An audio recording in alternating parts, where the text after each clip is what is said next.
an adventure at BROW and BILLE.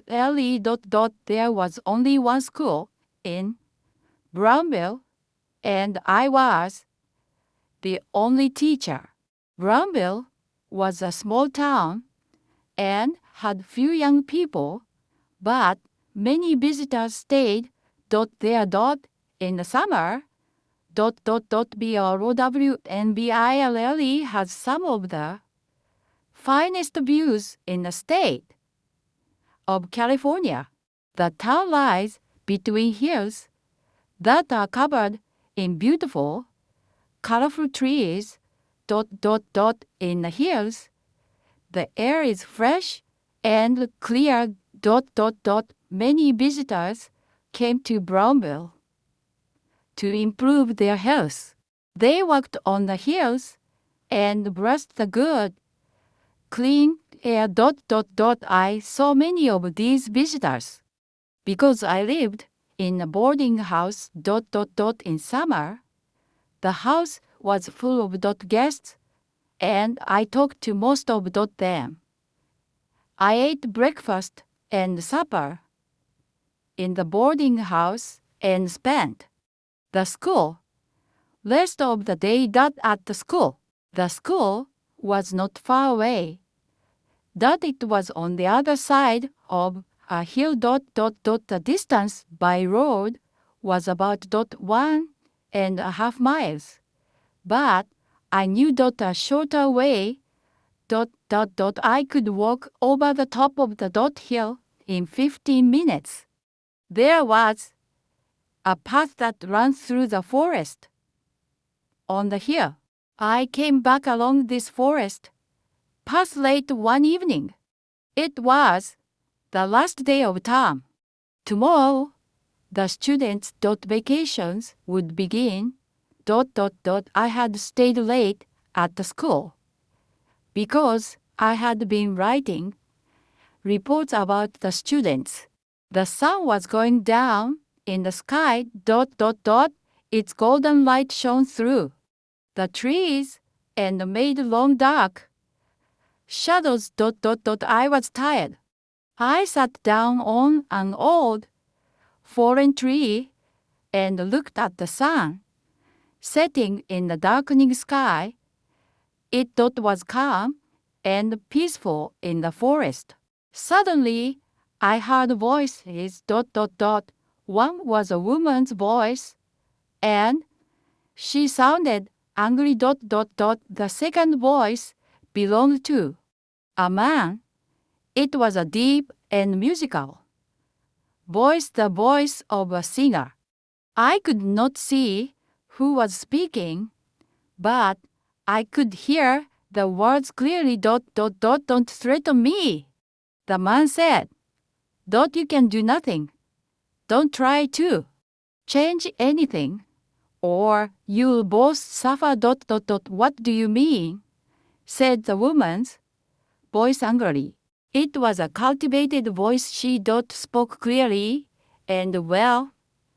Do you mean that you'll murder us? The man did not reply. I wanted to get to the boarding house. It was supper time, and I was hungry, but I did not want to pass the man and woman. I looked around and saw no one. I stood up quickly and walked on. It was almost dark now, but suddenly I saw the two people among the trees. They were standing on the path. The man was tall and slim. He seemed to be wearing black clothes. But there were too many shadows, and I could not see clearly. The woman wore a pale gray dress. They did not see me. As I watched, the woman knelt on the ground in front of the man.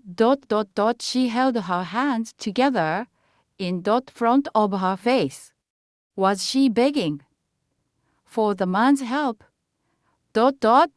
Or was she praying that he would not hurt her? I did not like this scene. There was trouble here. I stepped behind a large tree. When I looked at the path again, the man and woman had disappeared. I walked on until I saw the light of the lamps shining from the windows of the boarding house. The scene of the man and woman in the forest stayed in my mind. It had made me feel unhappy and uncomfortable. I saw some new guests at breakfast. The next morning, a young woman sat at a table opposite mine, but she was not the woman who I had seen last night. Then a younger lady entered the dining room. The two young women looked very similar, and they were both extremely pretty. When the second young lady spoke, I recognized her voice immediately. I had heard it in the forest. The two ladies were sisters. I guessed that they were about 18 and 20 years old. I finished my coffee and left the dining room quickly. We were the only people in the room, and I did not want to listen to their private conversation. That would be rude, and I did not want them to notice me. I did not see the tall, slim man. Had I heard him, he was in the garden of the boarding house. As I had guessed, he was a singer. He was practicing his singing.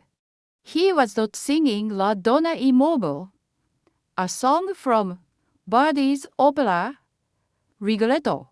The singer had a very good, strong voice. Maybe it was too good. Why was he in a simple boarding house in Brownville and singing in this way? This was strange. Did he want the guests to admire his voice? I walked away quickly. When I returned to the boarding house later, I saw the elder sister. She was standing in the garden with the singer. He was dressed in black clothes. His back was turned toward me, so I could not see his face. Brownville was a small town, and it had no theaters or restaurants. So when the people of Brownville finished their work, they enjoyed gossiping. I enjoyed gossiping too. Who were these unusual visitors, and what was their story? The singer was talking easily to the younger woman. I guessed that they knew each other well. When I came into the garden, he stopped talking and turned around. He looked straight at my face. The man was not young. I guessed that he was about 50 years old. His face was extremely handsome. His hair was thick and black as black, as the clothes that he wore. And the clothes were very fine. They were smart, fashionable, and well made. They looked expensive. He could not have bought clothes like these in BRW and BIL. I had seen pictures of opera houses in the fashionable cities of Europe. This man reminded me of the man in those pictures. The man looked at me as if he knew The thoughts in my head, ... Did he know what I was thinking? ... The expression on his face was not ... angry or frightening. But I suddenly felt afraid. Why? I could not explain it. I only knew that I was afraid of this ... dark and handsome man. He was dangerous. I did not like him ... That he put his hand on the young woman's ... arm and turned her away. Then they stepped inside the boarding house and disappeared. Neither of them ... spoke to me. The landlady of the boarding house ... always liked to gossip ... She always had the latest news and was happy to talk about it. So I asked her dad about the new guests.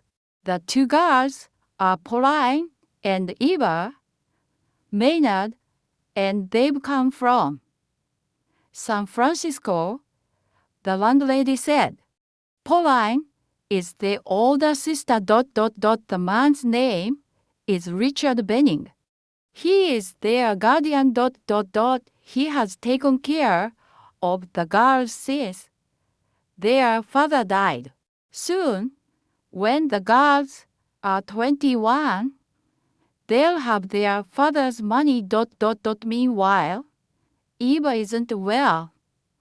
Mr. Benning believes that the good air of Brownville will improve her health ... Mr. Benning takes very good care of the two girls, the landlady went on. He spends a lot of money on them and on himself. But maybe he's not spending their father's money ... It was now my summer vacation ... I did not have to go back to the ... school for several weeks. I walked on the hills and enjoyed the views and the fresh air ...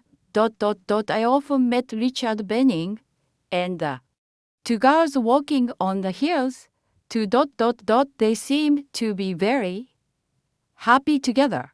Then I remembered the strange words that I had heard one of the ... sisters say. Do you mean that you'll murder us? ... Why had Eva Maynard said this? For a short time, I forgot those frightening words ... Then, one morning, the people of Brownville were all talking ... about a tragedy ... Something terrible had happened in their town. Pauline Maynard, the elder sister, had died ... Many people came to the boarding ... house to say a few kind words ... I went into the sitting room. Eva Maynard was standing beside the body of her dead sister, and she was weeping ... Pauline Maynard was lying in a wooden coffin ... Her face was extremely pale. She looked as if she were asleep. A crowd of people stood in the doorway of the sitting room and stared at the scene ... Suddenly, Richard Benning pushed his way through the crowd and entered the room ... He tried to hold Eva's hand, but she pulled it away. She stood up and cried out. It's you, she shouted. You've done this. You. ... She doesn't know what she's saying. ... Richard Benning said in a soft voice. ... She single quotes S had a terrible shock. She's upset. Benning moved toward Eva. Had she stepped away from him ... He did not try to touch her hand again. ... Instead, He moved his hand in front of her face slowly once. Immediately, Ava's eyes closed and she stood still. Then Benning held her hand and put his other arm around her shoulders. ... Suddenly she began to weep again. ... Then Benning gently led the young woman out of the room. A few days later, there was an inquest. In BROWNBILLE...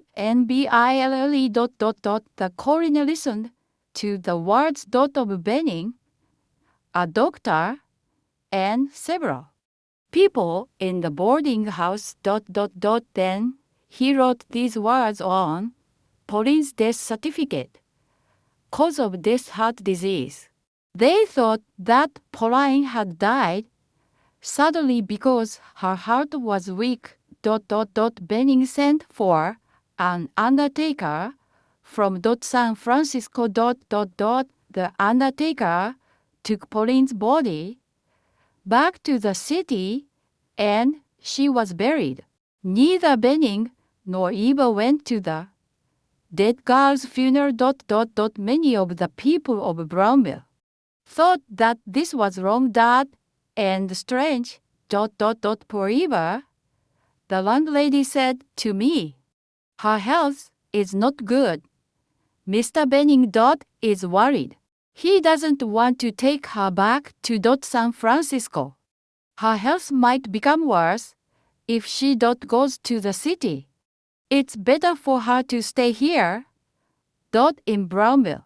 A week passed. One evening, I finished my supper and went into the garden. I saw Richard Benning and Eva Maynard standing beneath a tree. They were holding each other's hands and looking into each other's eyes. It was a very gentle and romantic scene, but it was wrong. They looked like lovers. Benning was a 50-year-old man, and Eva was not yet 20. Also, he was her guardian. Benning should be like a father to the young woman, not a lover. I stood in the shadows, and they did not see me. I did not move, but I listened. You will kill me, said Eva. I know that you killed Pauline. I beg you to kill me quickly. Let me go. Let me be at peace. Richard Benning did not reply. He released Ava's hand and walked away. He walked up the hill to the forest, where I had first seen him.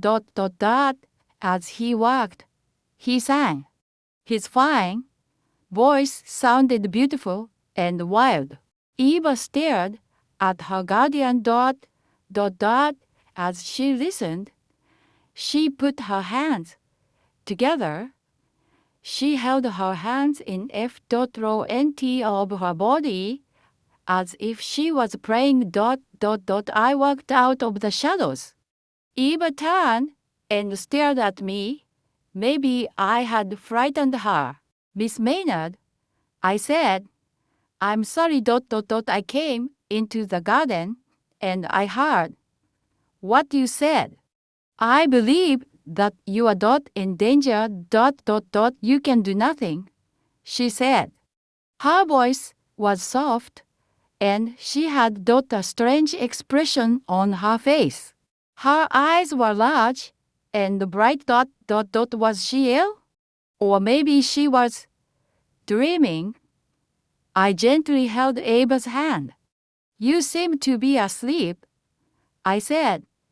You must wake up. You said that Benning killed your sister. You said that he'll kill you too. Will you tell me about it? I'll try to help you. You can't help me, said Eva ... with single quotes LLB here for only a day or two more. Then we'll go away far away. I ask you to be silent ... You mustn't talk about anything that you've seen or heard here ... But this is crazy, I said. I'm sure that you are in danger. I must tell the police. Eva woke up a little when she heard this. Her expression changed. She became cold and polite ... This is my business, not yours, she said ... But your sister died here in Brownville, I said. And she died suddenly ... Now you are in danger. The people of Brownville might be in danger too ... You must tell me what happened. Didn't you love your sister? Yes, I loved her, said Eva. But I love him more ... Do you think that the police will believe you? You heard a secret conversation ... If you talk about it, I'll say that your ... words are lies. No one will believe your story. Suddenly she smiled. It was a beautiful, sweet smile. I could not believe her ... words. They were so hard and cold ... Eva held my hand tightly. Come with me, she said ... We'll walk together. He will be away all ... night. He won't know that you've been with me. We'll walk and talk. And you'll forget what you've seen and heard. You'll forget about us ... Truly, I did not know the ways of women then ... I was happy to walk in the garden with Eva Maynard. I was a little in ... love with this beautiful young woman. We talked about the people ... of B, ROWNBILE ... and we talked about their ... love of gossip. I did not want to go to my bed ... before I said good night. I asked Eva to walk with me the next day. There's an old mill on the top of the hill ... Will you walk there with me tomorrow afternoon? We can enjoy the fine ... views from the mill ... If he's not here. Yes, I'll walk there with you, said Eva. I went to bed feeling happy. I smiled happily as I fell asleep ... The next morning, I awoke feeling even happier ... Today is going to be a special day, I thought. Eva was not in the dining room ... at lunchtime ... Maybe I had hoped for too much. I am only a school teacher in a small town ... and I am not very rich or very handsome, but I was not disappointed. Eva came into the garden. Benning must have gone away. I was the happiest man in the world. ... Eva said nothing as I followed her up the path to the old mill. She knew the way there because she had ... walked to the mill many times with her guardian. Eva and I did not have a conversation, but she sang songs. She sang happy and sad songs ... Her feelings changed as quickly as ... clouds pass across the sky. 1 minute sunshine, the next ... minute dash shadow ... I was happy to be with her, whatever she felt. She walked and I followed.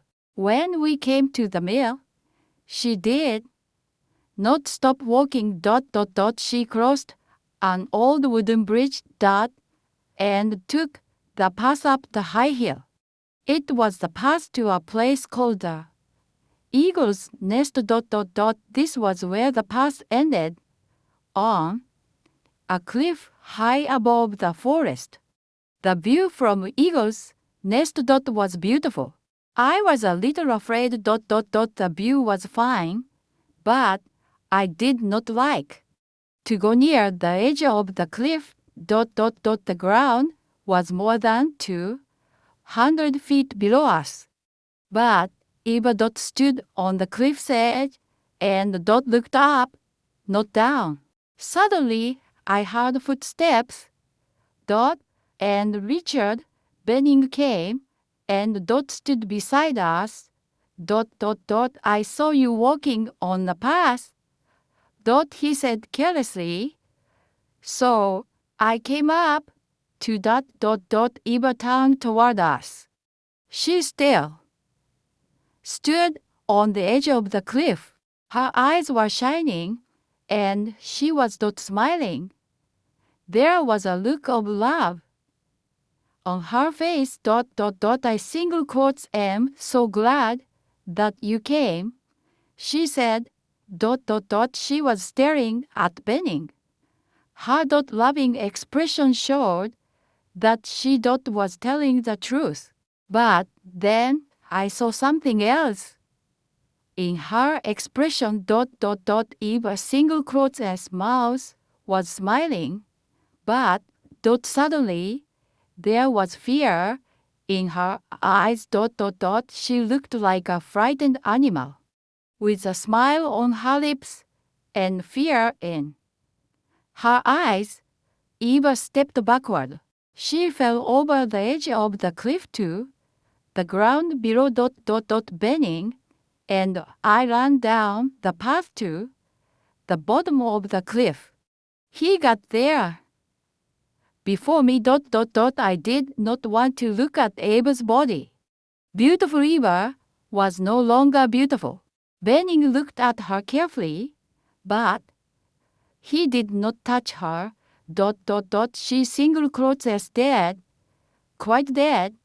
He said, I single quotes I'll go to the town and get a police officer. Please stay here with the body. I did not know what to say. I was shocked. Benning started to walk toward Brownville. Then he turned and looked at me. You saw what happened, he said carelessly. It was an accident. Eva killed herself. I saw her step off the edge of the cliff, and you saw it too. You are a killer, I said. You are a damn killer. You didn't touch her, but I know that you killed her. Benning turned his back toward me and walked away. As he walked through the forest, I heard him singing.